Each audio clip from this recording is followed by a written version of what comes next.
Question देखो class में ही कराया था, लिख रखा है if the sum of two unit vectors. अब दो वेक्टर हैं, वो कैसे हैं?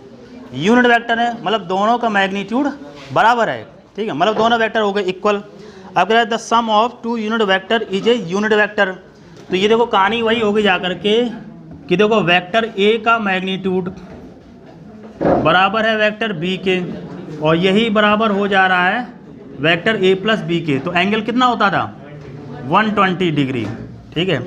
अब कह रहा है द मैग्नीट्यूड ऑफ डिफरेंस, तो इसका डिफरेंस बताओ। तो दोनों वेक्टर का मैग्नीट्यूड तो 1 है ना, तो अगर दो वेक्टर बराबर होते थे तो डिफरेंस का हम लोग लिखते थे 2a sin theta by 2।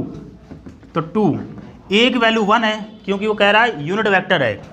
Angle निकाल रहे हम लोग 120, तो साइन 120 बाई 2। तो d इज इक्वल टू 2, ये आ जाएगा साइन 60। तो साइन 60 की वैल्यू रहती है √3 बाई 2, 2 से 2 कट जाएगा तो डिफरेंस हो जाएगा √3, ठीक है, लिख लेंगे। मेनली इस शब्द का ध्यान रखेंगे, दो वेक्टर बराबर है और वही उनका मैग्नीट्यूड भी आ रहा है, रिजल्टेंट भी आ रहा है, तो 120 डिग्री होगा। अगर यही इनका डिफरेंस आ रहा होता तो एंगल कितना रहता? 60 डिग्री। हफ्ते पहले सिलेबस ख़त्म करके हमने आपको दे दिया है, ठीक है भाई। 3 दिन तो क्लास जैसे इसके रहती है जा करके, इसके बाद रिवीजन ही करें, मतलब न्यूमेरिकल लगाना एक प्रैक्टिस ही है। तो प्रयास ये रखिएगा कम से कम जो भी आप इसमें अटेम्प्ट करें मैक्सिमम से मैक्सिमम आपकी एक्यूरेसी रहे, ठीक है। मैं ये नहीं कहता 100% एफिशिएंट कोई नहीं होता है, लेकिन कोशिश ये रखो कि जिस कॉन्सेप्ट की आप प्रैक्टिस कर चुके हैं उस तरीके का क्वेश्चन आप सही कर सकें। नहीं, कंडीशन ये दे रखी है कि vector A is equal to vector B है, तो वो वही उनका क्या है, सम है। तो इससे हमने निकाला एंगल। अब कह रहा है उनका डिफरेंस बताओ, ठीक है। तो डिफरेंस फॉर्मूला लिख दिया, ठीक। 46। अब यहां पर लिख रखा है if magnitude of A cross B बराबर हो रहा है √3 ए डॉट बी। ये क्लास में कराया था साहब, पूछा था आपने। तो यहाँ देखो क्या आएगा, ए बी साइन थीटा, ये रहेगा √3 A B cos theta. A B से ए बी कैंसिल होगा, कॉस थीटा इधर आ जाएगा, तो ये हो जाएगा tan theta is equal to √3। तो थीटा इज इक्वल टू कितना हो गया? 60 डिग्री। और हम लोगों से पूछ रहा है कि magnitude of A plus B बताओ। तो magnitude of A plus B ये रहेगा जा करके A square plus B square plus 2ab cos 60। इसको सिंप्लीफाई कर देंगे तो A square plus B square plus 2ab cos 60 की वैल्यू रहती है 1/2, 2 से 2 कैंसिल आउट हो जाएगा। तो ये देखो आ जाएगा A square plus B square plus A B. अब रूट को ऐसे लिख दिया जाता है भाई, A square plus B square plus A B, root का मतलब होता है power 1/2।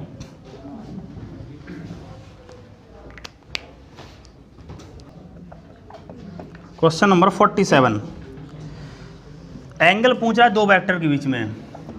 Vector A is equal to लिख रखा है 3i cap plus 4j cap plus 5k cap. Vector B is equal to लिख रखा है 3i कैप, ठीक है, प्लस 4j कैप,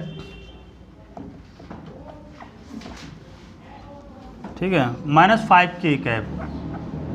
तो इनके बीच एंगल क्या रहेगा? Angle between vector A and B. तो हम लोगों ने ये पढ़ा था कि दो वेक्टर बीच एंगल निकालना है, तो इनका करेंगे हम dot product A dot B upon magnitude of A into magnitude of B. तो सीधे कर लेते हैं डॉट प्रोडक्ट, ठीक है। तो पहले हमने कहा था डॉट प्रोडक्ट चेक कर लेंगे, मैग्नीट्यूड बाद में देखेंगे। तो 3 इंटू सिमिलर डॉट प्रोडक्ट करते हैं, 3 और इंटू 3 कितना आ गया 9 प्लस 4 और 4 16 मर प्लस का 5 माइनस का 5 25। तो देखो 0 आ गया, ये है कि नहीं। इसका मतलब ये कितना हो गया जा करके cos theta is equal to 0 आ रहा है, ये ए बी लिखिए। तो थीटा इज इक्वल टू कितना आ जाएगा 90 डिग्री। सॉल्व करने की ज़रूरत ही नहीं है, नहीं पता चले आप इसका मैग्नीट्यूड निकालो तब तक टाइम बर्बाद करो। पहला स्टेप ये है कि आप डॉट प्रोडक्ट चेक कर लो, मैक्सिमम केस में 0 ही आएगा।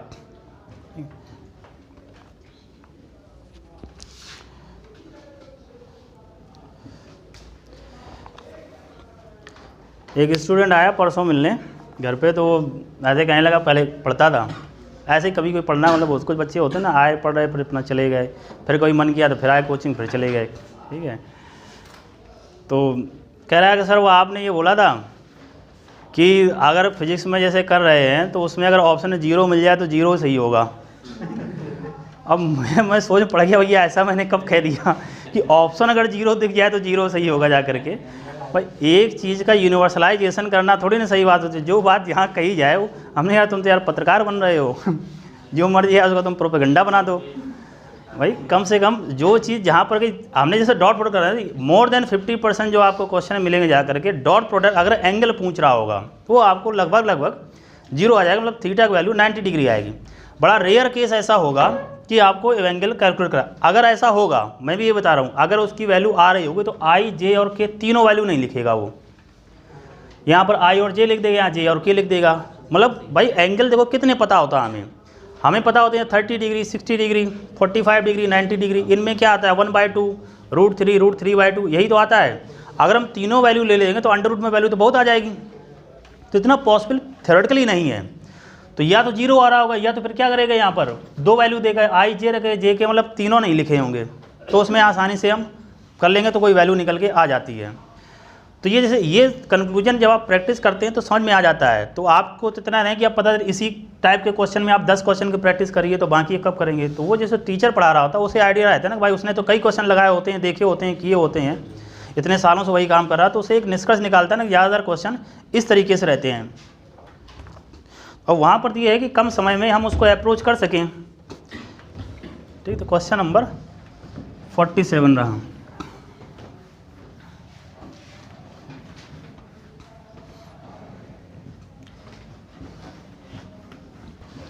ठीक, क्वेश्चन नंबर 48 देखते हैं।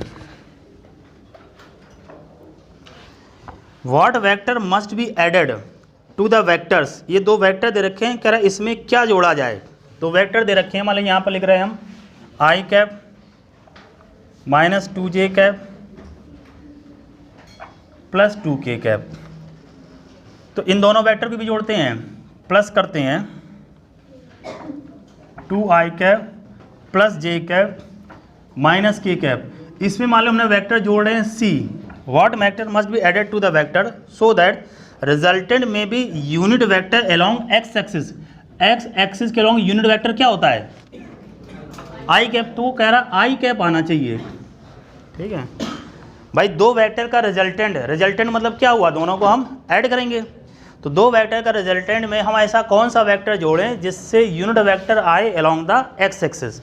ठीक है, तो जोड़ते हैं, देखिए प्लस का आई प्लस का 2i कितना आया करके 3i, माइनस का 2j प्लस का j माइनस का j प्लस का 2k माइनस का k प्लस का k कैप, और प्लस यहाँ वेक्टर c निकालना है और इधर है i कैप। तो वेक्टर c निकालना है, इसको यहीं रखते हैं, इसको कर देते हैं ट्रांसफ़र। तो ट्रांसफ़र करेंगे तो सब बदलता जाएगा, ये हो जाएगा माइनस का 3i, ये माइनस का है प्लस का हो जाएगा, ये माइनस का हो जाएगा, साइन चेंज हो जाते हैं। तो आ रहा माइनस का 2i प्लस का j कैप और माइनस का k कैप। अगर ये वेक्टर हम इसमें जोड़ेंगे तो हमें क्या मिलेगा, i कैप मिलेगा। ठीक है, जोड़ कर देख लें। अगर देखो भाई 3i में माइनस 2i करेंगे क्या बचेगा, i कैप, और ये माइनस जे प्लस जे कैंसिल हो जाएगा, प्लस के माइनस के कैंसिल हो, तो i कैप तो बच गया, है कि नहीं। और यही पूछ रहा है कि इन 2 वेक्टर के रिजल्टेंट में कौन सा वेक्टर जोड़ें जिससे यूनिट वेक्टर एक्स एक्सिस से अलोंग आए। तो उसको इसी तरीके से करेंगे।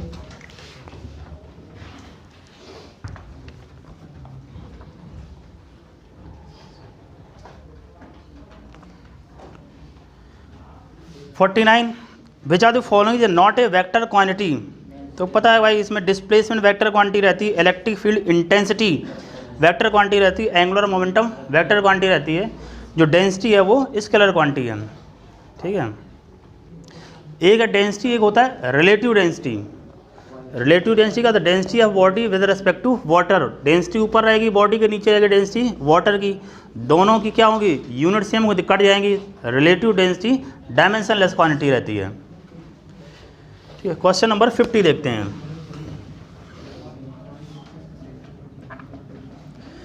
कह रहा है गिवन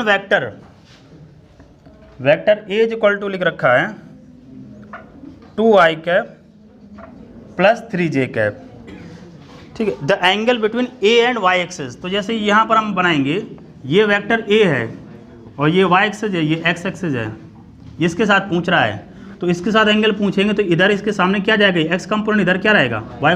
वैसे हमने कहा था अगर, अब यहाँ पर देखो कन्फ्यूजन क्या होगा, हालांकि जब मैं इस टॉपिक को पढ़ा रहा था तब भी मैंने वहाँ बताया था, अगर कहीं एंगल कहता है तो हमारे दिमाग में जाएगा भाई कॉस थीटा निकालेंगे, जैसे एक्स कह रहा है तो कॉस अल्फा, वाई कह रहा है तो कॉस बीटा, जेड कह रहा है तो कॉस गामा।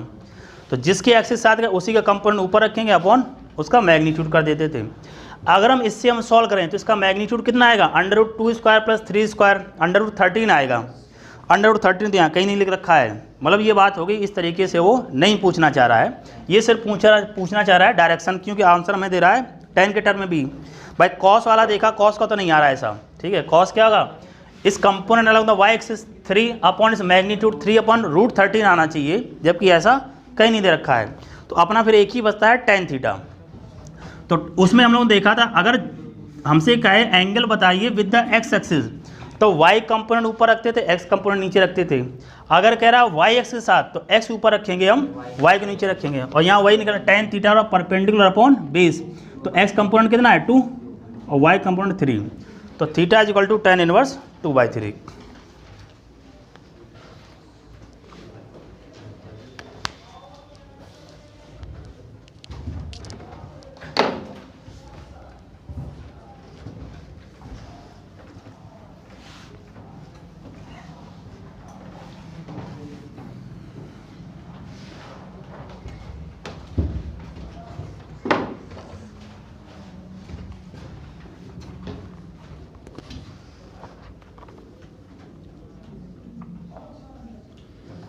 $51 से क्लास में कराया था। ठीक है, ये उसी तरीके का है, जैसे आप देखना 52 कर, what is the value of linear velocity. Linear velocity की वैल्यू बतानी है, वेक्टर फॉर्म बतानी, तो वेक्टर साइन बना दे रहे हैं।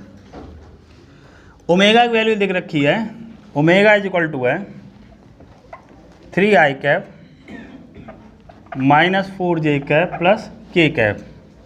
ठीक है, और vector r is equal to लिख रखा है 5i कैप -6j कैप और प्लस का 6k कैप। ठीक है, लीनियर वेलोसिटी की वैल्यू कह रहा है, तो क्रॉस प्रोडक्ट के फॉर्म में अगर लीनियर वेलोसिटी की बात करें तो क्या होता था, r क्रॉस ओमेगा कि ओमेगा क्रॉस r।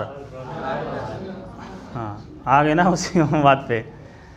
भाई देखो v इज इक्वल टू लिखते हैं हम r ओमेगा है, जबकि वेक्टर फॉर्म में क्या होता है ओमेगा क्रॉस r होता है, ना कि r क्रॉस ओमेगा होता है। अगर r क्रॉस ओमेगा कर दोगे तो हमें पता है a cross b is equal to था -b क्रॉस a होता है। अगर हम r क्रॉस ओमेगा करेंगे तो हमारा इससे जस्ट उल्टा आ जाएगा, जहाँ पर प्लस है वहाँ माइनस आ जाएगा, जहाँ माइनस है वहाँ पर प्लस आ जाएगा। तो वेक्टर फॉर्म में क्या होता है ओमेगा क्रॉस r रहता है, ना कि r क्रॉस ओमेगा होता है। ठीक, तो बस कर लेते हैं। तो यहाँ हमने क्रॉस प्रोडक्ट का तरीका देखा था, i j k लिख लेते हैं, पहले लिखेंगे ओमेगा फिर लिखेंगे हम r। ओमेगा की वैल्यू यहाँ पर 3 है, ये 4 है, ये 1 है, यहाँ पर 5 है, -6 है और 6 है। तो करते हैं, तो vector v is equal to पहले i कैप करते हैं, इसको मल्टीप्लाई करेंगे, -4 × 6 कितना आ गया -24, फिर हम लगाएंगे माइनस साइन, -6 × 1 कितना आएगा -6, और माइनस माइनस क्या हो जाएगा प्लस, तो ये आया +6, फिर -j लगाएंगे, तो इसको और इसको मल्टीप्लाई करेंगे कितना आ जाएगा 18, -5 × 1 प्लस k कैप करेंगे, k कैप करने में इसको हटा देंगे, 3 × -6 करेंगे कितना आएगा -18, -5 × 4 कितना हो गया -20, हो या माइनस लगाया माइनस माइनस क्या हो जाएगा प्लस। बस सिंप्लीफाई कर लेते हैं, vector v is equal to -24 + 6 कितना आया -18 i कैप, प्लस का 18 माइनस का 1 कितना था प्लस का 17, तो यहाँ आ जाएगा माइनस का 17 जे कैप, ये है हाँ वैसे जे का ये किया था ना, अजय 5 था, सही कह रहे हैं, 5 × 1 5 था, तो कितना बचेगा 13 जे कैप। यहाँ देखते हैं माइनस का 18 प्लस का 20 प्लस का 2 बचा, तो प्लस का 2 के कैप। देख लेते हैं ऑप्शन जो उसमें देख रखा हो, माइनस का 18 आई माइनस 13 जे प्लस 2 के को, फोर्थ हो जाएगा।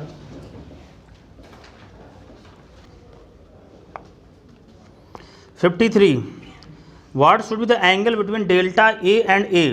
देखो जो वेक्टर ए है उसका जो चेंज रहेगा वो भी तो उसी डायरेक्शन में, कोई दूसरा वेक्टर तो है नहीं, अगर कोई दूसरा वेक्टर होता तो हम बात करते हैं, तो उसका एंगल कितना रहेगा 0 रहेगा भाई, उसी के लॉन्ग है वो।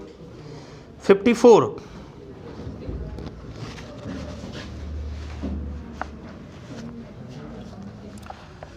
in the particle of mass 0.01 kg projected with velocity v from point x is equal to 0 y is equal to after 2 seconds the position coordinates are। ठीक है, देखो जो इसकी स्पीड दे रखी है वो लिख रखी है 2i मीटर पर सेकंड। तो पहले जो उसको कोऑर्डिनेट लिख रखे हैं वो 0,20 लिख रखा है, मतलब x 0 है और y की वैल्यू 20 दे रखी है, लिख भी रखा है x equal to 0 y equal to 20। तो आफ्टर 2 सेकेंड उसके कोऑर्डिनेट बताना है। ठीक है,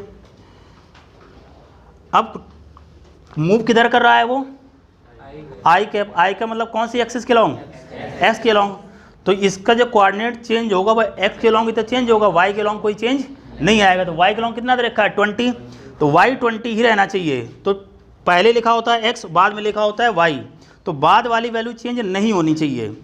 तो अगर ऑप्शन अगर हम ना भी कैलकुलेट करें, केवल इतना ही जाने, तो लास्ट में लिखा है y की वैल्यू 20 और x की वैल्यू चेंज होगी, 0 से कुछ बढ़ जाएगा, तो एक ही ऑप्शन दिख रहा है। ठीक है, तो अगर हम निकालना भी चाहें हम x की वैल्यू, तो डिस्टेंस बराबर रहता है स्पीड इंटू टाइम, स्पीड है 2 और टाइम है 2, वैल्यू कितनी हो गई 4।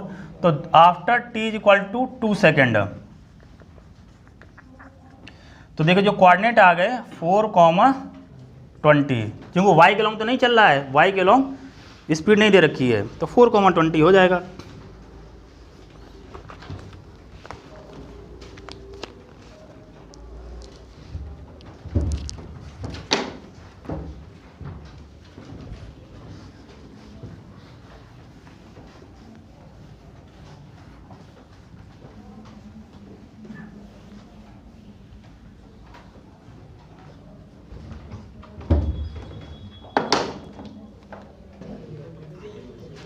फिफ्टी फाइव,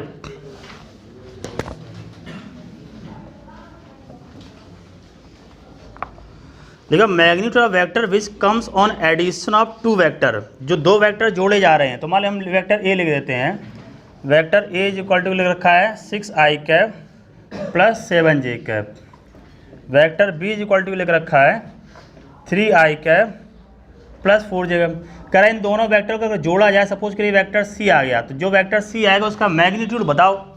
इतना तो हम लोग पढ़ चुके हैं भाई, जो वेक्टर जोड़ते हैं तो आई का आई के साथ में, जे का जे के साथ में और के का के के साथ में जोड़ लेते हैं।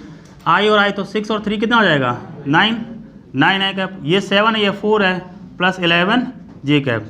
तो इसका मैग्नीट्यूड कह रहा है, तो हम देखो 9 का स्क्वायर प्लस 11 का स्क्वायर, 9 का स्क्वायर कितना आ जाएगा 81, 11 का स्क्वायर रहता है 121, तो 112 820 202 आ गया इसका magnitude, √202।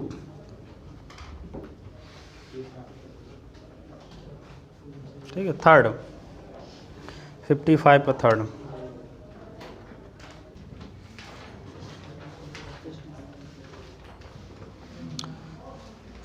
Angle between P plus Q and P minus Q will B. अब देखिए ऐसे हम कैसे किसी वेक्टर के बीच एंगल तो तभी निकाल पाएंगे जब हमें न्यूमेरिकल वैल्यू दी गई होगी, तभी तो कुछ करेंगे डॉट प्रोडक्ट या जिस तरीके से, ऐसा तो कुछ दे नहीं रहता है। तो सभी पॉसिबिलिटी हैं, 0 भी हो सकता है और 180 भी हो सकता है।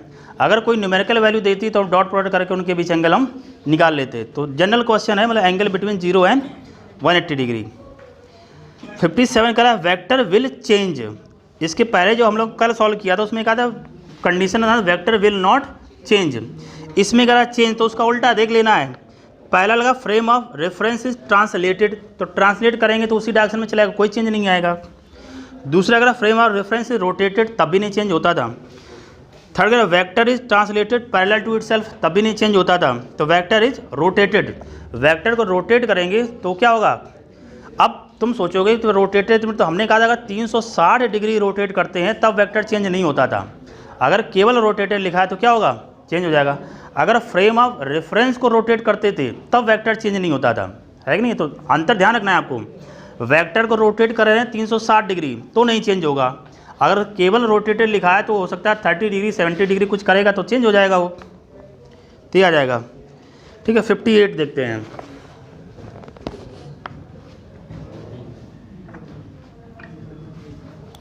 लिखा man can swim at a speed of 3 kilometre per hour in still water. तो स्विमर की स्पीड को हम v से रिप्रेजेंट करते थे, तो ये रहेगा 3 किलोमीटर पर आवर। ठीक है, in still water he want to cross 500 wide river flowing at 2 kilometre per hour. तो ये उसकी विड्थ है रिवर की, वो 500 मीटर है। 500 मीटर मतलब कितना हो गया, 1.2 किलोमीटर, हाफ किलोमीटर हुआ जा करके।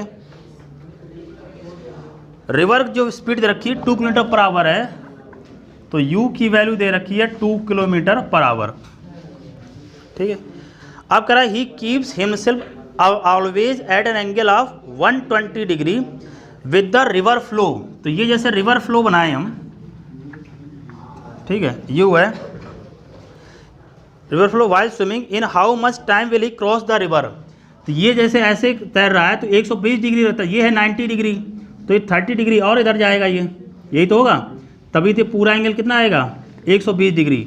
ये 90 डिग्री, तो ये एंगल कितना आएगा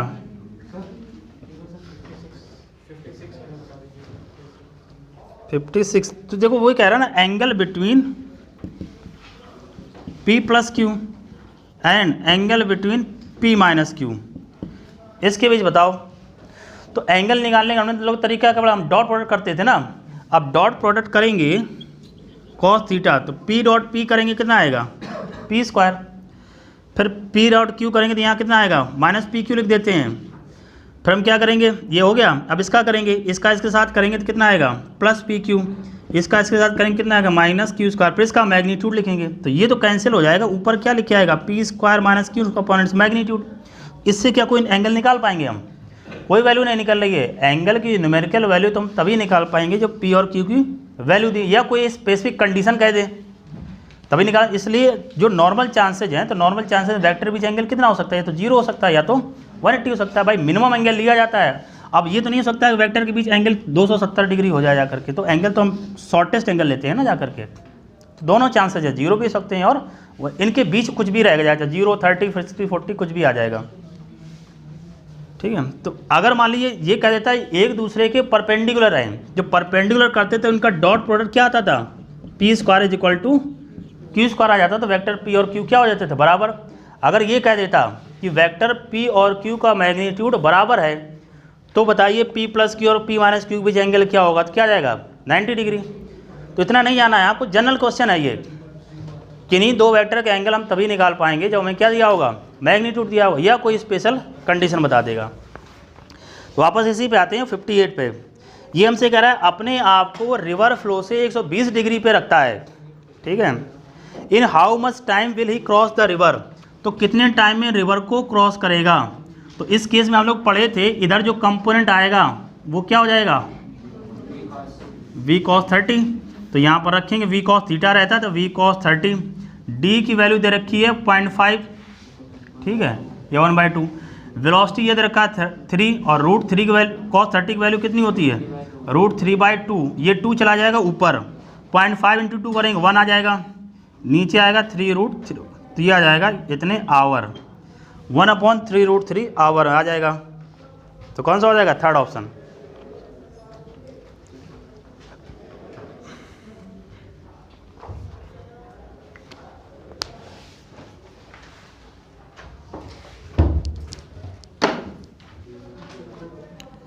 अब देखिए इसी तरह क्वेश्चन 59 दे रखा है, जैसे अभी कर रहे थे उसमें देखो वैल्यू दे रखी है I प्लस जे और क्या लिखा है जे के बीच एंगल बताओ।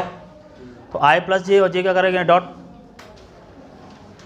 इसमें तो आपको सीधे करना है टाइम। हमने वहाँ देखिए इस तरीके से जहाँ डायग्राम बना था रिवर फ्लो वाले के, वहाँ हमने देखो टाइम क्या लिखाया था, थ्योरम देखिए टी इक्वल टू क्या था, V up D upon V cos theta था। तो थीटा ये वाला एंगल होता था, ये एंगल पूरा देर का 120, ये 90, तो ये कितना निकल गया 30। बस यहाँ कॉस 30 रख दिया, डी की वैल्यू दे रखी, वी की वैल्यू सॉल्व कर लिया। भाई इस तरीके के जैसे कोई क्वेश्चन रहता है ना, तो ऐसा देखिए क्या कोई हमने डेरिवेशन कराया है, तो आपको उसमें जब जाएंगे तो उसमें लिखा है time is equal to D upon V cos theta. तो डी ले रखा, वी ले रखा, बस केवल थीटा निकालना था यहाँ पर हमें। तो अगर नदी के बहाव के साथ में, रिवर फ्लो के साथ में एंगल 120 डिग्री बना रहा है, तो हमें तो उसके परपेंडिकुलर से निकालना है ना। तो 120 में से 90 डिग्री माइनस कर दो, कितना बचा 30 डिग्री, बस cos 30 वैल्यू रख दी जा करके, ये है।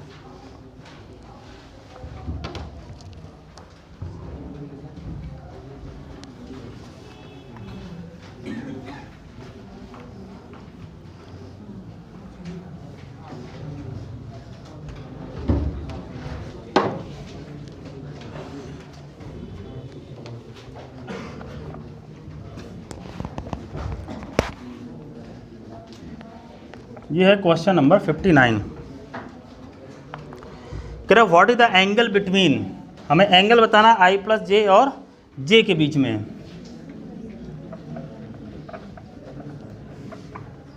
आई प्लस जे एंड जे, तो देखो अभी हम लोग बात कर रहे थे, इनका करेंगे डॉट प्रोडक्ट। तो डॉट प्रोडक्ट सिमिलर रहता है, जे डॉट जे कितना हो जाएगा 1 अपॉन इनका मैग्नीट्यूड, इसका मैग्नीट्यूड √2 हो जाएगा, इसका मैग्नीट्यूड कितना है 1, तो ये वैल्यू आ जाएगी 1/√2। तो थीटा की वैल्यू कितनी हो गई 45 डिग्री। बस अब 45 को क्या ले सकते हैं, अब देखो पाई की वैल्यू होती है 180, तो कितना आ जाएगा पाई/4 करेंगे तो क्या कहना चाह रहे हैं, अच्छा के भी लिखा है तो ठीक है, ये रहा आई प्लस जे प्लस के। तो उसमें कुछ भी हो तो इसको अगर मैग्नीट्यूड निकालेंगे भैया बदल जाएगा, तो कितना आ जाएगा √3 आएगा। अब ये तो किसी की वैल्यू होती नहीं है कॉस थीटा की, है कि नहीं, तो cos theta is equal to 1/√3 आगे, तो ये किसी की वैल्यू नहीं रहती है। जब किसी की नहीं है तो नन ऑफ दीज हो जाएगा। अगर 45 होता तो पाई/4 लिख लेते हैं।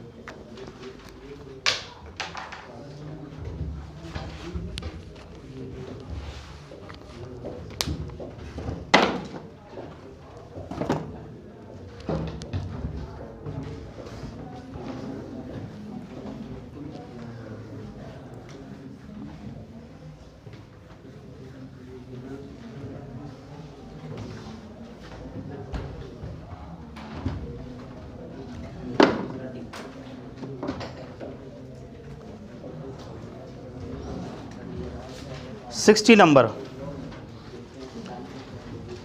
लिखा तो vector sum of two forces is perpendicular to their difference. अब देखो वही क्वेश्चन हो गया, वो कह रहा है vector sum of two forces, तो दो फोर्सेज मान लीजिए पी और क्यू, ये जो आ रहा है पी प्लस क्यू, ये परपेंडिकुलर है उनके डिफरेंस के। तो अभी जैसे हम बात यही कर रहे थे, तो यहाँ हम लोगों ने किया था, तो अगर ऐसी कंडीशन है इन दैट केस, तो हम जब सॉल्व किया था आप देखिए, तो वहाँ हमने लोग पढ़ा था P square is equal to किसके आ रहा था क्यू स्क्वायर के, तो पी बराबर किसके था क्यू के। अब पूछा ये जाता है देखो ये बताओ ये वैल्यू और इस वैल्यू में क्या अंतर है, इसमें कह रहा है वेक्टर पी बराबर वेक्टर क्यू के है, मतलब दोनों क्या है मैग्नीट्यूड भी सेम होगा और डायरेक्शन भी सेम होगा। इसका क्या मतलब है केवल मैग्नीट्यूड सेम है, बस ये ध्यान रखना, तो उनका मैग्नीट्यूड बराबर है ना कि वो उनकी डायरेक्शन बराबर है। तो इस स्टेटमेंट में पढ़ेंगे, पहला कह रहा है can not be predicted are equal to each other in magnitude, ठीक है।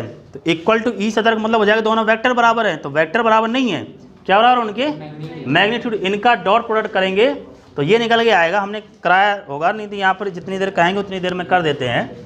इनका हम क्या करेंगे डॉट प्रोडक्ट करते हैं, vector p plus Q dot vector p minus vector q, तो सिमिलर डॉट प्रोडक्ट करने कितना आ जाएगा p स्क्वायर, फिर इसका इसके साथ करेंगे तो आएगा minus QP q dot p, ठीक है p का हो गया, फिर इसका इसके साथ करेंगे तो कितना आएगा प्लस QP, ठीक है, प्लस इधर करेंगे तो कितना आएगा q स्क्वायर। तो minus Q P plus Q P ये कैंसिल आउट हो जाएगा, और परपेंडिकुलर है डॉट प्रोडक्ट कितना होना चाहिए, 0। अगर दो वेक्टर एक दूसरे के परपेंडिकुलर है डॉट प्रोडक्ट 0 आएगा। तो ये देखो आ रहा P square minus Q square equal to 0, तो वही आ गया P square equal to Q square, मतलब वेक्टर मैग्नीट्यूड उनके बराबर हैं बस। तो magnitude of vector P and Q will be equal. तो ये आपको ध्यान रखना है, अगर ऐसा कह दे कि वेक्टर का एडिशन और वेक्टर का सब्ट्रैक्शन एक दूसरे के परपेंडिकुलर है, मतलब दोनों वेक्टर का मैग्नीट्यूड बराबर होगा, तभी ऐसा पॉसिबल है।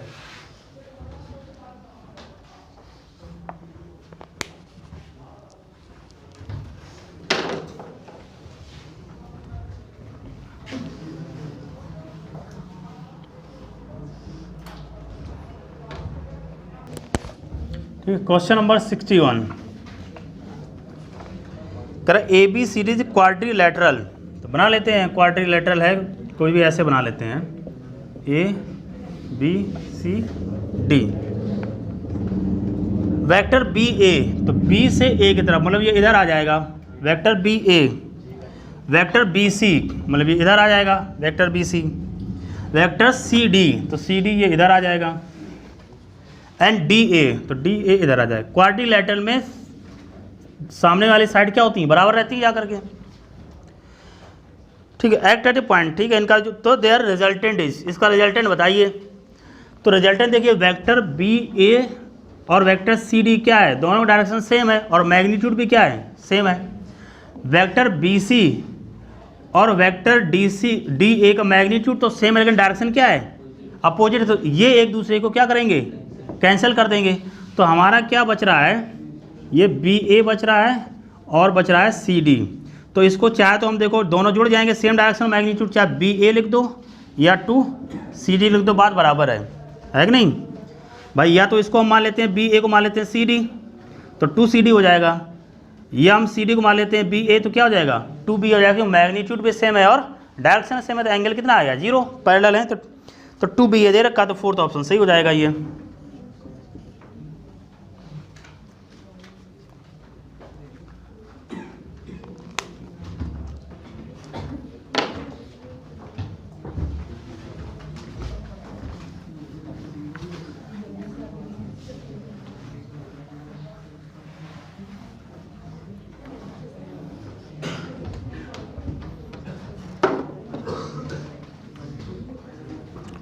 The 62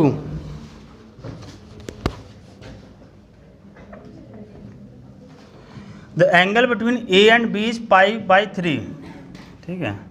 तो मान लेते हैं ये ए है और ये बी है, ये वैल्यू लिख रही π/3, पाई का मतलब होता है 180, 180/3 करेंगे वैल्यू कितनी आएगी 60 डिग्री। मतलब ए और बी के बीच जो एंगल दे रखा है वो 60 डिग्री दे रखा है।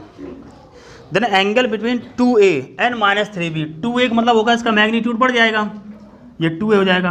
अब -3b लिखा है तो -b करेंगे मतलब क्या होगा, ये जैसे पहले ऐसे था b, अब माइनस करें तो डायरेक्शन क्या होगी, रिवर्स हो जाएगी, इसकी लंबाई बढ़ जाएगी, मतलब 3 गुना हो जाएगी, तो ये आ जाएगा -3b। तो ये एंगल 60 दे रखा, तो ये एंगल कितना हो जाएगा 120। अब ये बताओ π/3 था 60 डिग्री, तो ये कितना आ जाएगा, इसका 2 गुना कर देंगे ना, π/3 का डबल करेंगे कितना आएगा 120, तो 2π/3 हो जाएगा आंसर अपना। भाई बी मतलब नीचे की तरफ पूछ रहा है, तो एंगल हो जाएगा 120 डिग्री मंस 2π/3। पाई का मतलब 180 डिग्री रहता है।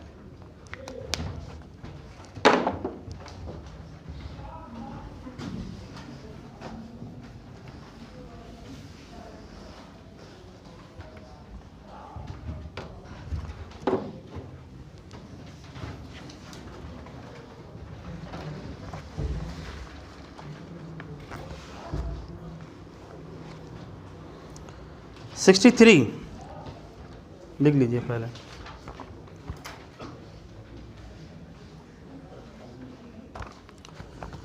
सिक्सटी 63 में कह रहा था forces which meet at one point but their lines of action do not lie in one plane are called. देखो एक ही प्लेन में नहीं है तो उन्हें बोलते हैं हम नॉन कोप्लेनर, और जो एक ही पॉइंट पर मिलते हैं हमने कहा तो वहाँ बोलते हैं कनकरेंट। जो क्रॉस करते थे ना को इनिशियल जैसे बोलते थे, या को टर्मिनल होते हैं, एक ही अगर पॉइंट पर क्रॉस कर रहे हैं तो उनको बोला जाता है कनकरेंट लाइन।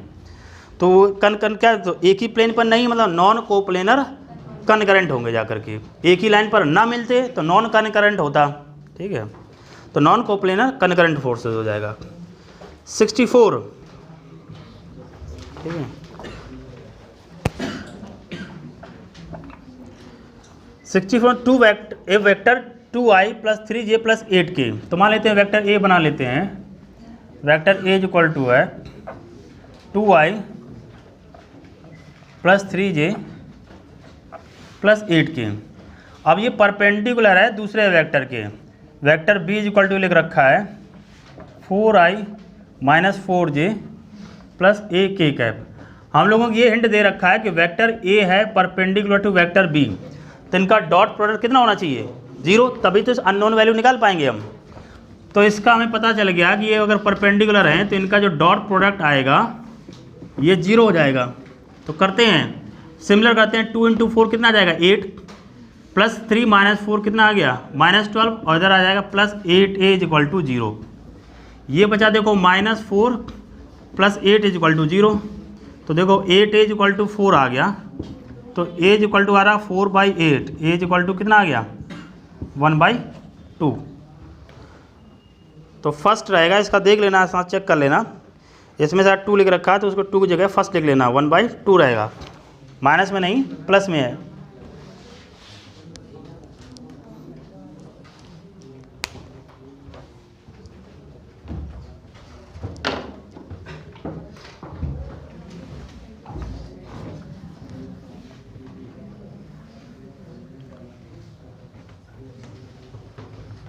ठीक, अब आते हैं क्वेश्चन नंबर 65 पर।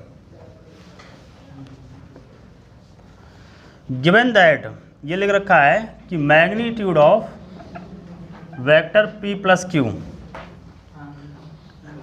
Given that magnitude vector p and magnitude vector, ठीक है, ये लिख रखा है, कोई बात नहीं है, इसकी कंडीशन तो कुछ कह नहीं रहा है, ये ऐसे दे रखा है, in which are the following cases the relation is not true.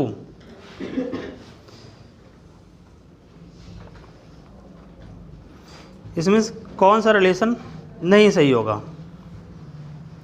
अब देखिए फिर जनरल क्वेश्चन है, ठीक है, अब इसमें से हमें देखना है कि भाई क्या कंडीशन इनके बीच हम इसके और इसके दे सकते हैं, तो भाई क्या कंडीशन निकाल सकते, पहले हम क्या करें, अगर मैग्नीट्यूड ऑफ p + q और मैग्नीट्यूड ऑफ p - q हम बराबर कर दें, ठीक है, अगर मान लीजिए हम इनके बराबर कर देते हैं तो हम लोगों ने ये पढ़ा था, उस केस में क्या होता था, वेक्टर p हो जाता था परपेंडिकुलर ऑफ वेक्टर q के, तभी तो बराबर निकलता था, ठीक, ये कंडीशन पहली रह जाए, तो वेक्टर p और, तो हमें पूछा कौन सा सही नहीं है ये बताना है।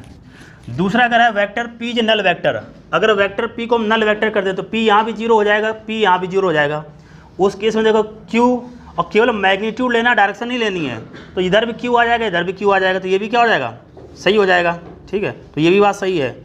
फिर कह रहा है q को नल वेक्टर कर दें, तो q को अगर 0 कर देंगे, यहाँ भी q की जरूरत है, इधर भी p आएगा, इधर भी p आएगा, तो ये भी सही है। फिर कह रहा है vector p is parallel to the q, अगर वेक्टर p और q को पैरेलल कर देंगे तो ये क्या आता था p + q, और यहाँ पैरेलल हो जाएगा तो क्या इतना आएगा p - q, तो ये तो नहीं सही है कि नहीं, जबकि क्या कह रहा है, तो डायरेक्शन तो रिवर्स हो जाएगा ना, इधर अगर मतलब एडिशन कर रहे हैं तो p + q होगा, अगर सब्ट्रैक्शन कर रहे हैं तो कितना आएगा p - q आ जाएगा, है, तो इसलिए ये नहीं सही है, पैरेलल नहीं हो सकते हैं। बाकी सभी कंडीशन होगी, रख के देख लो भाई, परपेंडिकुलर हो सकता है तब भी इनके मैग्नीट्यूड बराबर होंगे, ठीक है, किसी एक वेक्टर को अगर 0 कर देंगे तब भी उनके मैग्नीट्यूड बराबर होंगे, लेकिन अगर दोनों वेक्टर को पैरेलल कर देंगे तो नहीं रहेगा, क्योंकि ये हो जाएगा p + q और ये आएगा p - q, और p + q और p - q को मैग्नीट्यूड बराबर कैसे, दोनों वेक्टर तो अलग अलग है ना, अगर दोनों का मैग्नीट्यूड सेम कह देता एक बार तब कंडीशन सोच सकते थे कि भाई हो सकता है कि नहीं हो सकता है, तो बस ये पूछना था कि कौन सा गलत है। 66, साफ करता हूँ पहले,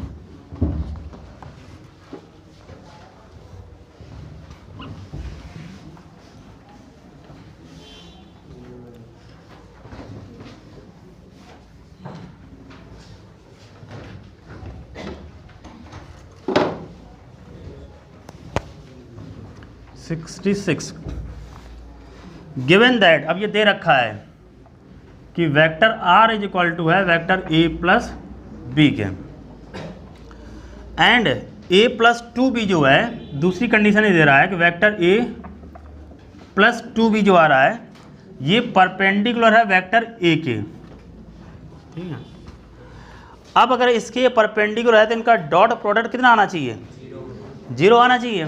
ठीक है, तो करते हैं, देखिए इसका डॉट प्रोडक्ट 0, तो इनका अगर डॉट प्रोडक्ट हम करें वेक्टर ए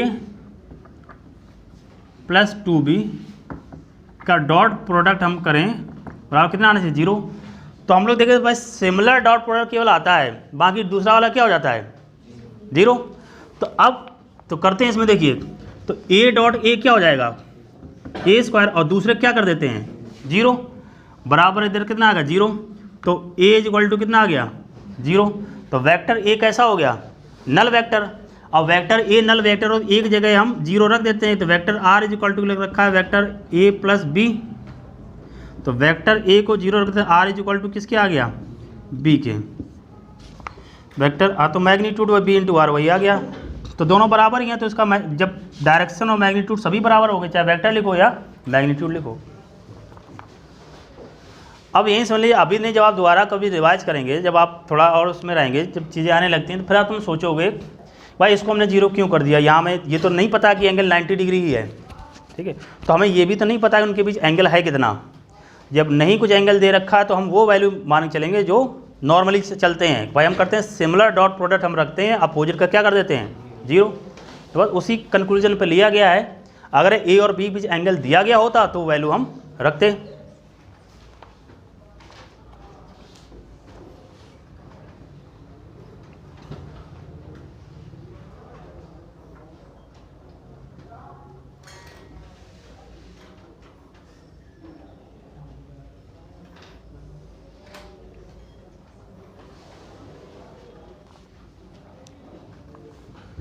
ठीक है, 67 हालांकि क्रॉस प्रोडक्ट हमारा लिखना भूल गए थे, तो यहाँ जैसे बताया गया था, जैसे ही है वेक्टर ए, तो ये मान लीजिए ये जैसे बनाया हम लोगों ने वेक्टर ए, ये है वेक्टर बी और ये है वेक्टर सी।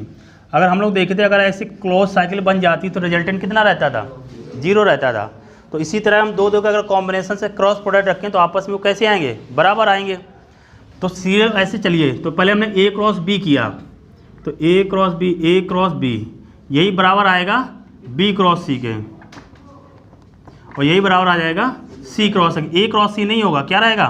सी क्रॉस। इसी सीरियल से ऐसे चलते जाएंगे क्लॉक वाइज, सी बराबर थे A cross B equal to B cross C बराबर सी क्रॉस ए, तो ये आ जाएगा। तो ऑप्शन सेकंड।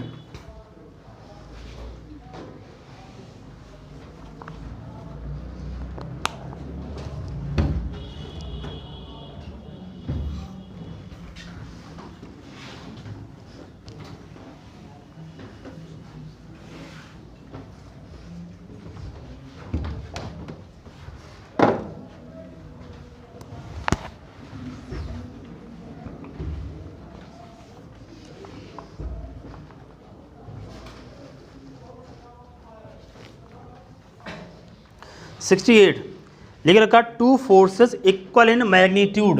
तो हम ऐसे कह देते हैं, मतलब ए मान लेते हैं, वेक्टर ए का जो मैग्नीट्यूड है वो किसके है? वेक्टर बी के मैग्नीट्यूड के बराबर है। दो फोर्सेस मान लिए ए और बी।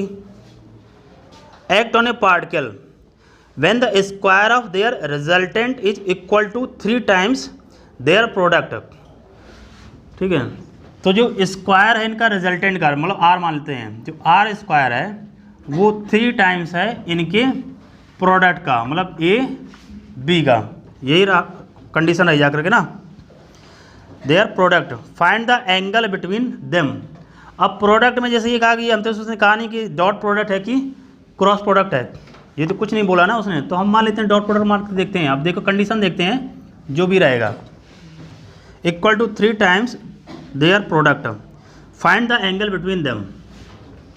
ठीक है, तो क्या कर सकते हैं इसमें? दो वेक्टर का मैग्नीट्यूड बराबर दे रखा है। अब स्क्वायर ऑफ देयर रिजल्ट तो मैग्नीट्यूड रहेगा, तो इसको अगर ये हटा दें, केवल हम इसका ए बी रखते हैं। ठीक है, क्योंकि स्क्वायर करेंगे तो स्केलर क्वांटिटी रहेगी, जा करके बाद में स्पेसिफाई करेंगे जैसा समझ में आएगा। The find the angle between them, two forces equal in their magnitude act on a particle when a square of their resultant is equal to 3 times their products, find the angle between them. अब resultant in दोनों vector का हम कैसे निकाल सकते हैं? ठीक है, मतलब ऐसा कुछ करना है जिससे हम एंगल को कोरिलेट कर सकें, मतलब एंगल की वैल्यू निकाल सकें। अगर इसमें दो वेक्टर बराबर हैं और इसमें अगर एक्ट कर रहे हैं तो ये आता है 2a cos थीटा बाई 2, है कि नहीं है? दो वेक्टर का मैग्नीट्यूड बराबर है, तो मैग्नीट्यूड बराबर a और b का मैग्नीट्यूड बराबर है। देखो आर स्क्वायर 3 b की जगह a लिख दिया तो कितना आएगा? a square. भाई b की जगह a लिखो या a की जगह b लिखो, तो उस केस में r इज इक्वल टू पाएंगे कितना आ जाएगा? √3a हो जाएगा। ये तो आएगा। अब दोनों वेक्टर के बराबर है, उसमें लग रहे हैं, तो इसका रिजल्टेंट अगर दो वेक्टर का रहता तो ये आता था 2a cos theta by 2। r की वैल्यू आ गई √3a, तो 2a cos theta by 2, a से एक काट देते हैं, ये इधर आ जाएगा, यह आ जाएगा √3/2 cos थीटा बाई 2। तो यहाँ कितना लिखा होना चाहिए? 30 डिग्री। cos 30 डिग्री होती ना वैल्यू, इसकी जगह 30 डिग्री लिखा होना चाहिए, तब √3/2 theta by 2 is equal to कितना रहेगा? 30 डिग्री। तो थीटा इज इक्वल टू कितना होगा? 60 डिग्री आ जाएगा। अब इस इन कंक्लूजन देखा भाई, square of their resultant is 3 time their product. अब जैसे अभी कन्फ्यूजन हो रहा था कि भाई यहाँ पर डॉट करके क्रॉस करें, तो वैल्यू इससे निकल, किसी का भी अगर स्क्वायर कर देंगे तो फिर मैग्नीट्यूड तो बचेगा जा करके, तो हमने इन दोनों वेक्टर क्या रखा? मैग्नीट्यूड। अब वो कह रहा है कि ए और बी आपस में बराबर हैं, तो हमने बी की जगह ए रख दो या एक जगह बी रख दो, तो हमने बी की जगह ए रखा तो कितना हो गया? ए स्क्वायर। तो इससे हमने स्क्वायर हटाया तो √3a आ गया। अब दो वेक्टर बराबर हैं, रिजल्टेंट निकालते हैं तो उसका ये आता था formula 2a cos theta by 2, बस r की वैल्यू रख दी, एंगल पता चल गया।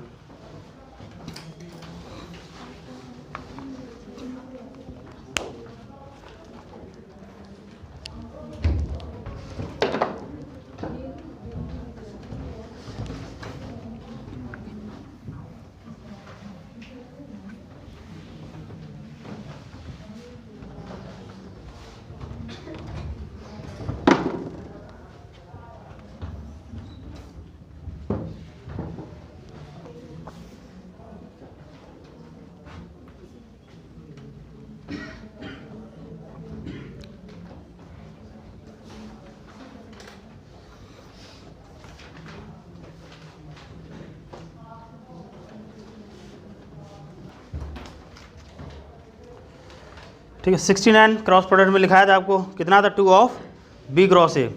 70 मेरे ख्याल से साथ मैंने पिछले टेस्ट में दिया था, नहीं दिया तो इसमें चलो कर ले रहा हूँ। नीट का उसमें गलत दे रखा था टेस्ट में, जैसा था ना।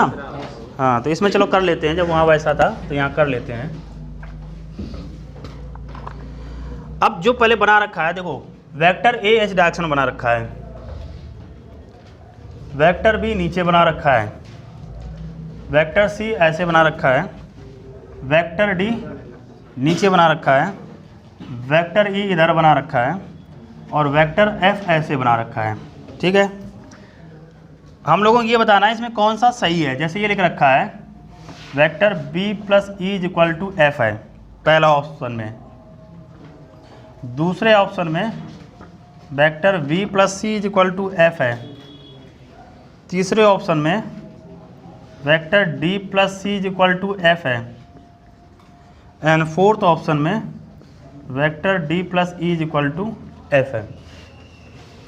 ठीक है, अब देखिए अगर थोड़ा बहुत जैसे याद हो जो वेक्टर को हम ऐड करते थे, यहाँ बताता हूँ। जैसे ये वेक्टर a में वेक्टर b को ऐड करते तो ये आता था ना r रिजल्टेंट। अब यहाँ देखो रिजल्टेंट f को बना रखा है, तो f की डायरेक्शन तो ऐसे बना रखी है, तो f की डायरेक्शन देखो ये ऐसे बना रखी है, तो इसमें मतलब इनिशियल इधर आएगा, फाइनल इधर आएगा। इसका मतलब इनिशियल की वैल्यू इधर आनी चाहिए और फाइनल की वैल्यू इधर आनी चाहिए, जिस पे जोड़ा जा रहा है ये तो होना चाहिए। तो ये तो फिक्स हो गया f, तो f तो इधर जा रहा है। अब ऊपर तरफ कौन सा है? d, तो यहाँ आना चाहिए d। फिर इस तरफ कौन सा है? e, तो ये e आना चाहिए, तो d प्लस e होना चाहिए। तो d प्लस e कौन सा है? 4। बस भाई एक को फिक्स कर दिया उसने। ठीक है, अब उसके हिसाब से हम डिसाइड कर लें कैसा इसका ट्रायंगल बनना चाहिए।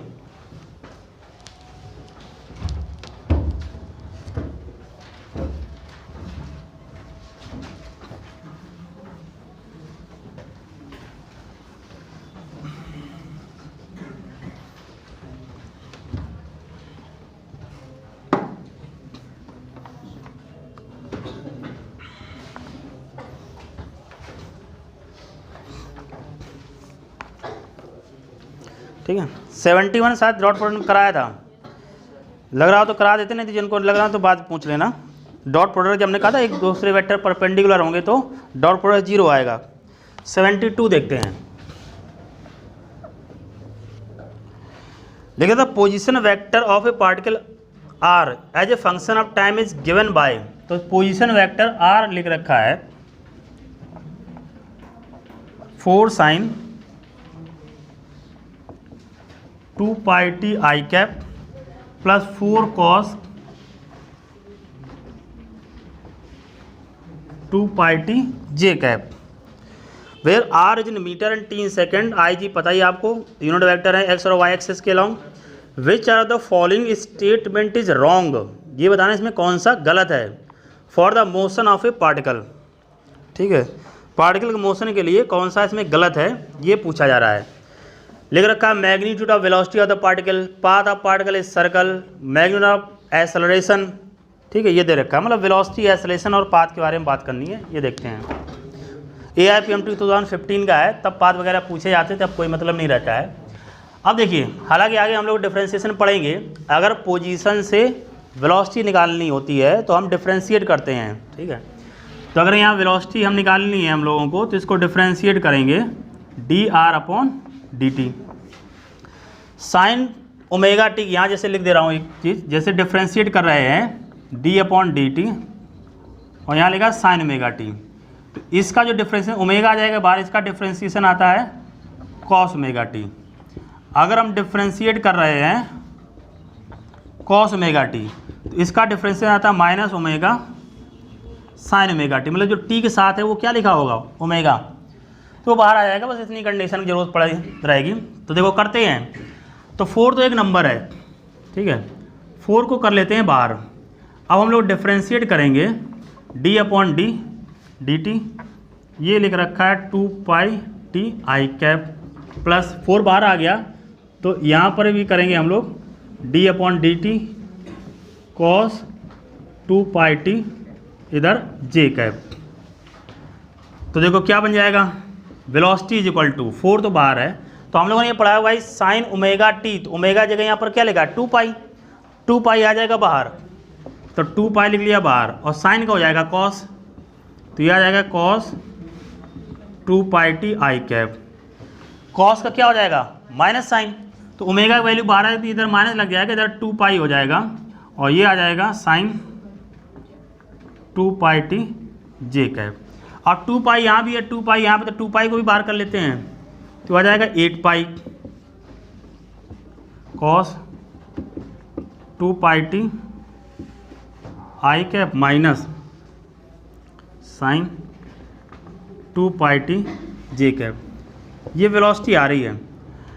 अब ये बताओ, इसका जो मैग्नीट्यूड अगर बात करें, अगर ऐसे लिखा जाता है v = v0 लिख दे, बाकी ये पूरी लिख दें, तो मैग्नीट्यूड कितना है 8 पाई है ना, और वहाँ क्या कह रहा है 8 है कि नहीं, जबकि वैल्यू हमारी कितनी आ रही है 8 पाई आ रही है, तो इसका मतलब यही गलत हो गया पहले। बात की तो हम बात की बात देखेंगे, अभी इस कंडीशन समझिए, जब आगे हम ये आगे आएगा जो चैप्टर डिफरेंशिएशन उसमें पढ़ेंगे, वहाँ डिटेल में डिफरेंशिएट कर सब वैल्यू को हम देखेंगे। अभी जो है पहले स्टेप में समझ लीजिए, यहाँ पर जो मैग्नीट्यूड वेलोसिटी निकाला वो कितना आ रहा है, पीक वैल्यू मैक्सिमम वैल्यू वो v0 आ रही है, जबकि उसमें कह रहा है वेलोसिटी 8 मीटर पर सेकंड है, तो यही गलत हो जाएगा। 8 ना होकर के कितना है 8 पाई है। एक चीज़ और मैं बता रहा हूँ, अब जैसे प्रीवियस ईयर क्वेश्चन है, आप डिफरेंट बुक में देखोगे तो ये क्वेश्चन अलग अलग लिखा होगा, वहाँ पर क्या लिख देंगे, स्टेटमेंट यही लिखा है which of the following is the wrong. अब पहले ऑप्शन में उन्होंने 8 पाई ही लिख दिया है, ऑप्शन भी उसी को दे रहे हैं जा करके, तो यहाँ ध्यान रखिए यहाँ पर 8 पाई ऑप्शन में जो लिखा है वो क्या लिखा है 8 लिखा है, जबकि हमारे में आना क्या चाहिए 8 पाई आना चाहिए। इसलिए कह रहा हूँ, जैसे हर साल जैसे बच्चे जैसे डिफरेंट बुक से लगाते हैं वो लेके आते हैं, तो अब उनका जो जब ऐसे डिफ्रेंशिएशन सीख जाते हैं, जब करते हैं तो उनका सब सही निकल के आता है, और उसमें दे रहा था ये, तो सोचते हैं सर ये तो गलत है, ठीक। इसलिए वो जो जिसमें भी अगर केवल 8 पाई आंसर में लिख रखा है, मतलब उसने सही ऑप्शन लिख रखा है, तो हमसे जबकि पूछ रहा है कौन सा गलत है, तो इसको समझ लेंगे। यहाँ पर जो पीक वैल्यू आ रहा है 8 पाई, तो इतना कर लेंगे। बाकी इस चैप्टर के बाद जो हम लोग टेस्ट के बाद पढ़ेंगे डिफ्रेंशिएशन, तो उसमें सब सिखाएंगे।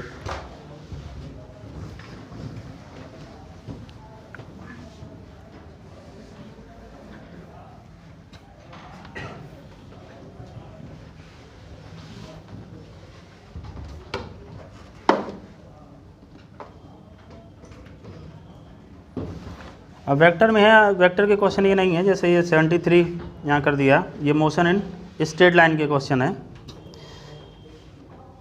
कर देते हैं।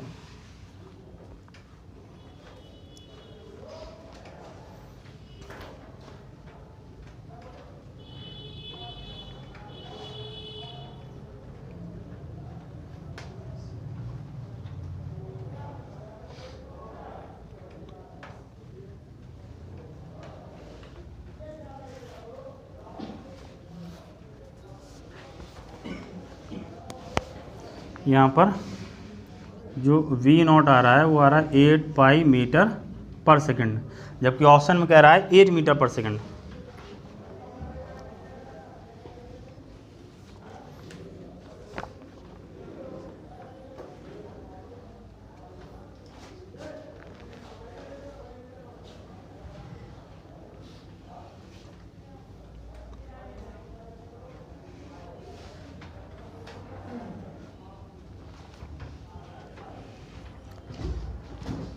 सेवेंटी थ्री कर शिप एज मूविंग वेस्टवर्ड, तो वेस्ट इधर रहता है इस डायरेक्शन में, तो ये इधर है, तो as moving westward with speed of 10 kilometre per hour and ship B 100 kilometre south, तो ये साउथ नीचे रहता है, तो यहाँ से मान लेते हैं डिस्टेंस जो उसने दे रखी है 100 किलोमीटर, ये बी है,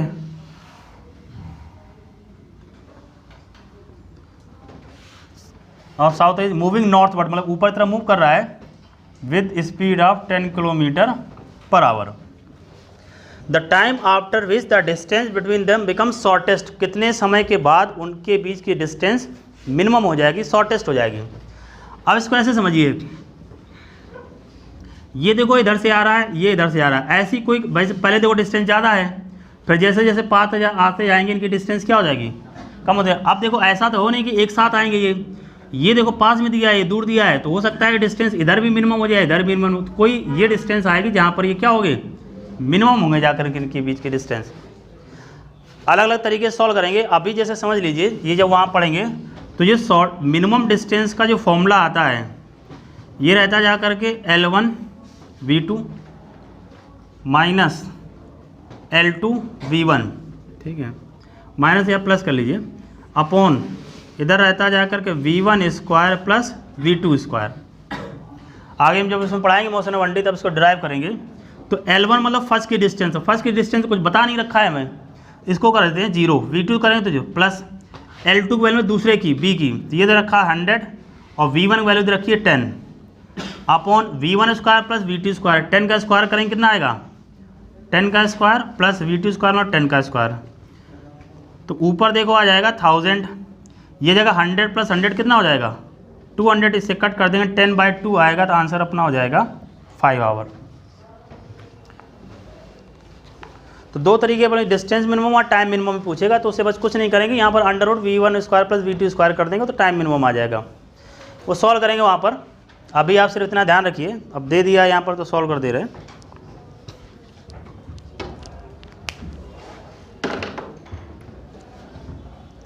जब ड्राइव बस एक प्लस रहता है एक माइनस रहता है, तो वहाँ जब करेंगे तब ज़्यादा समझ में आएगा। अभी केवल यही लिख लीजिए।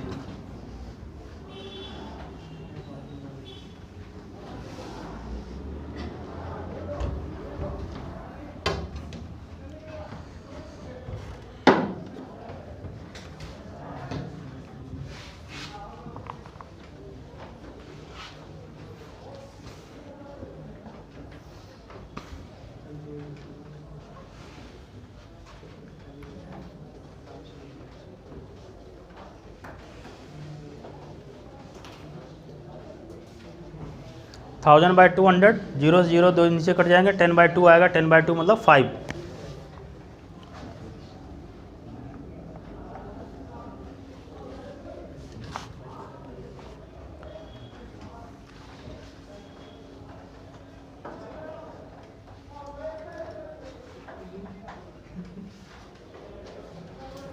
Ten by two means 5।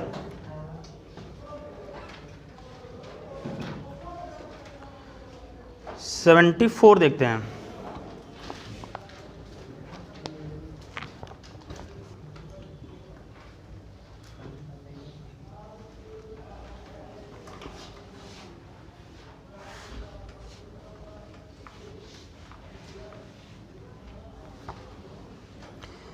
74 कह रहा है particle is moving such that its position coordinate are 2 metre, 3 metre at t = 0। तो यहाँ देखो लिखते हैं t = 0 पर इसके जो दे रखा है 2 metre, 3 metre, 6 metre, 7 metre at t = 2 second.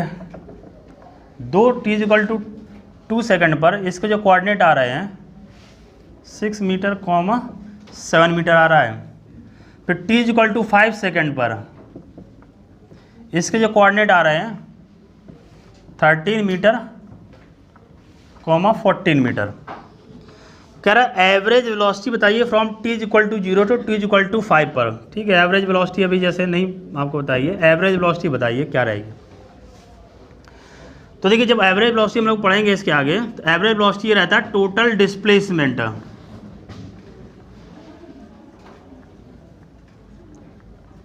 Upon total time.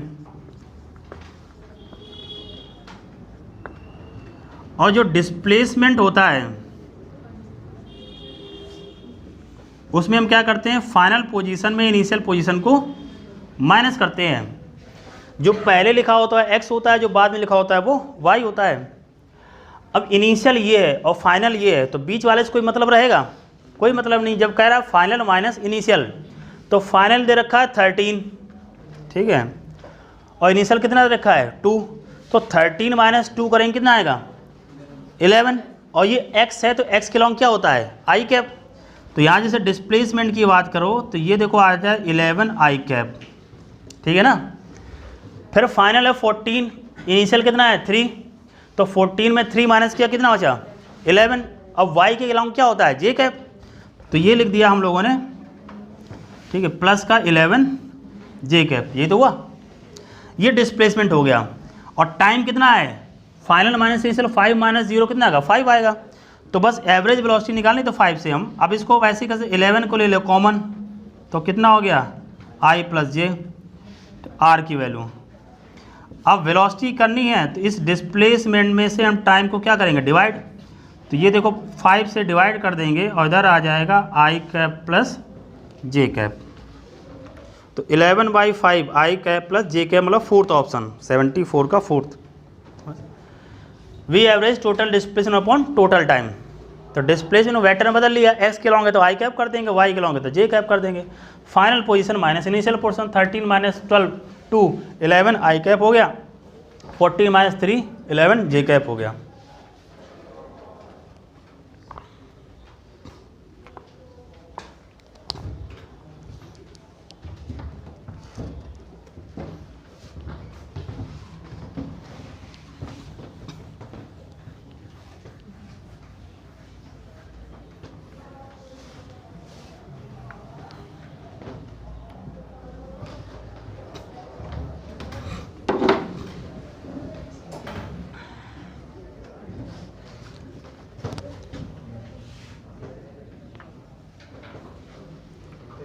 Seventy 75 लिखा vector A B and C are such that a.b = 0।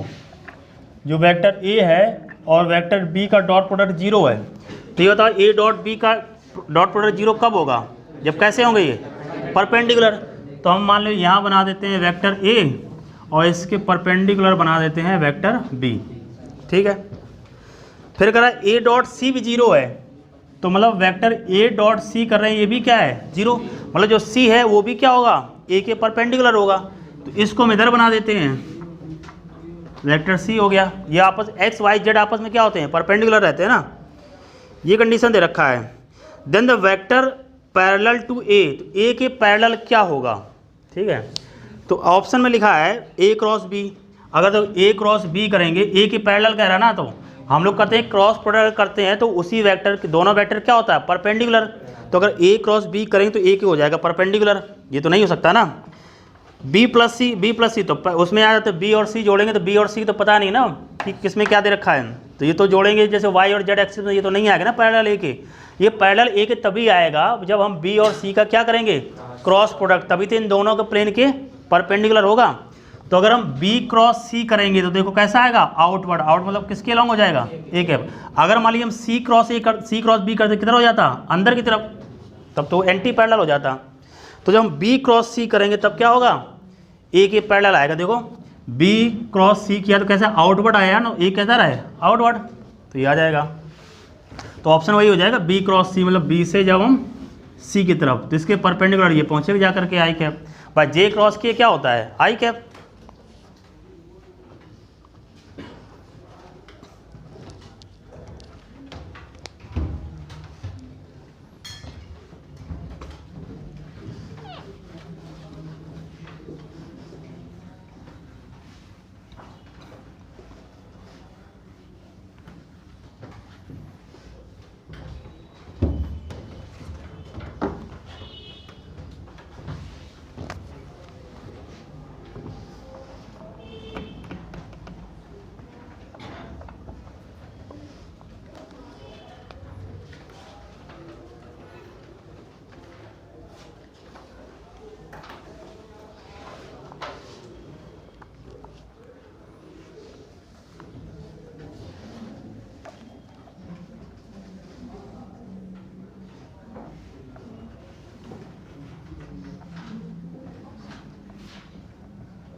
Acceleration है।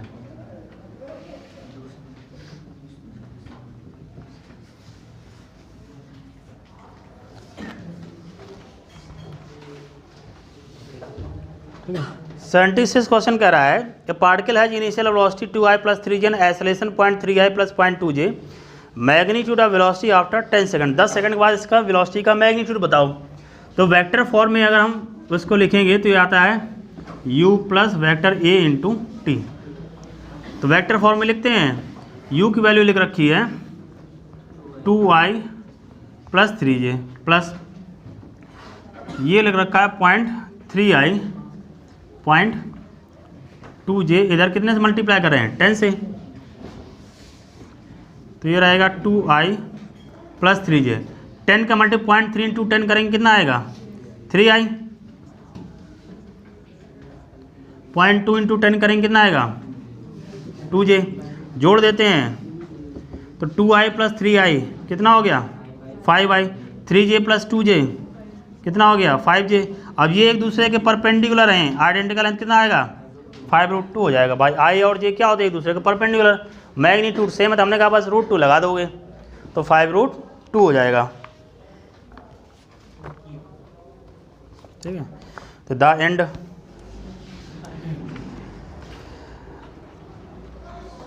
ये ले। अब देखिए जो भी हमने टॉपिक पढ़ाया उस पर भी हमने आपको न्यूमेरिकल कराया था। ठीक है एनसीईआरटी के जो थे वो भी सॉल्व करा दिए और जो भी एग्जाम्पलर के कुछ क्वेश्चन वेक्टर से रिलेटेड थे वो भी आपको कराए और जो बुकलेट थी ये भी सॉल्व हो गई। उसमें अब देखिए अब ये रहता है ना लगभग 76 इसमें है तो लगभग 100-125 क्वेश्चन 130 के आसपास तो कराई होंगे जा करके टोटल मिला के अगर देखा जाए। अब वेक्टर जैसे टॉपिक में इतने सफिशिएंट रहते हैं क्योंकि सिर्फ वेक्टर से रिलेटेड क्वेश्चन बहुत कम रहते हैं, वेक्टर के अप्लाइड क्वेश्चन होते हैं। ठीक है तो अब जैसे मान लीजिए इसमें टॉपिक है 25 क्वेश्चन वेक्टर रहेंगे जा करके, तो आप कोशिश ये करिए कि मैक्सिमम से मैक्सिमम आप उसमें सही कर सकें। मैक्सिमम मतलब ये है कि आप इतना याद रखिए जो आपने टॉपिक पढ़ाया जो चैप्टर पढ़ाया उसमें 80% का टारगेट रखिए। आप जो चैप्टर जैसे 25 है 25 का 80% रखें तो लगभग 22 या 23 क्वेश्चन बचते हैं जा करके। ठीक है तो उसमें 20 क्वेश्चन मान लीजिए 20 क्वेश्चन रहते हैं जाकर तो लगभग 25 में 20 तो सही होने चाहिए।